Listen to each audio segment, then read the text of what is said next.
அது தேதி வந்து தலைவர் தளபதி அவர்கள் பூத் கமிட்டி உடைய மாநாடு தேதியை மிக விரைவில் அறிவிப்பார்.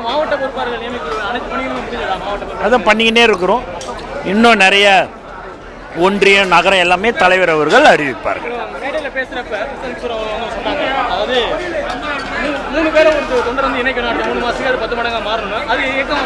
கண்டிப்பாக முன்னாடியே அது இருக்குது. அவர் சொன்னதுக்கு இணங்க இன்னும் மிக சிறப்பாக செயல்படுத்தப்படும். உங்களுக்கு கரெக்டாக எல்லாம் அக்யூரேட்டாக எல்லாத்தையுமே கொடுத்துட்றேன். தமிழக வெற்றி கழகத்தோட 2வது ஆண்டு தொடக்க விழா எப்படி இருந்தது நிகழ்ச்சி? ரொம்ப பிரம்மாண்டமாக இருந்துச்சு. பிரம்மாண்டம்னா உங்களுக்கு எவ்வளோ எழுச்சியாக இருந்தது? என்ன பேசினாங்க? எவ்வளோ பூஸ்ட் இங்கே இருந்து? விஜய் பேசின ஒவ்வொரு ஸ்பீச்சுமே அவ்வளோ ஒரு மோட்டிவேஷனாக இருந்துச்சு.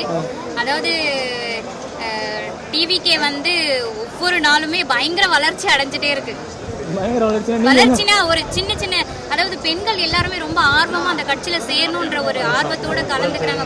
பெண்கள் வந்து நிச்சயமா ஒரு முக்கிய பங்கு வகிக்கிறாங்க அந்த கட்சியில. எதனால பெண்கள்? ஏன்னா பெண்களுக்கு ஒரு முக்கியத்துவம் கொடுக்குறாரு. இப்ப நம்ம அண்ணா யூனிவர்சிட்டியில நடந்த ஒரு பிரச்சனையாட்டுமே இருக்கட்டும்ல, அப்போ ஒவ்வொரு வாலிப பெண்களுக்கும் நாங்க போய் அவேர்னஸ் கொடுத்தோம். விஜய் கொடுத்த அறிக்கையினால அவங்களுக்கு வந்து எல்லா விதத்துலயுமே நாங்க சப்போர்ட்டா இருக்கிறோம், நீங்க தைரியமா இருங்க, பாதுகாப்பா இருங்க அப்படின்னு சொல்லிட்டு ஒரு பெண்களுக்கு சொல்றப்ப அது எங்களுக்கு ரொம்ப மோட்டிவேஷனா இருக்கு. இன்னைக்கு என்ன மாட்டு தொகை ரொம்ப சிறப்பாக இருந்தது. தலைவர் வந்து நல்லா பேசினாரு, சில டிப்ஸ்லாம் கொடுத்தாரு, எப்படி பண்ணோம். நெக்ஸ்ட் வந்து பூத் கமிட்டி ரெடி பண்ணிட்டு நம்ம அதெல்லாம் பேசிக்கு எல்லா கட்சியும் ஸ்ட்ராங்காக இருக்காங்க, நம்மளை பார்த்து அவங்க பயப்படணும்னு சொல்லிட்டு சொல்லியிருக்காரு. அந்த அளவு நாங்கள் ரெடி பண்ணுறோம் அப்படின்னா ரொம்ப எனர்ஜி. நாங்கள் என்ன சொல்கிறது, காலையில் டயர்டாக இருந்தோம், ஆனால் அவரை பார்த்தோன்னே பூஸ்ட்டு ரொம்ப தைரியமாக ஆகிட்டோம், நல்லா சந்தோஷமாகிடுச்சு.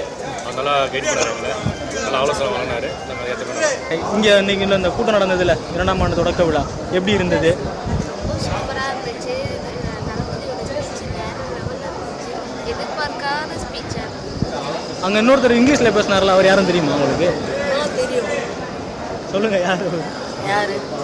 இன்னொருத்தர் பேசுறாருல, பிரசாந்த் கிஷோர் தெரியுமா உங்களுக்கு? அவர் மோடி சாருக்குலாம் வந்து கூட இருக்கிறவர் தானே. அவர் பொலிட்டிக்கல் ஸ்ட்ராட்டஜிஸ்ட்.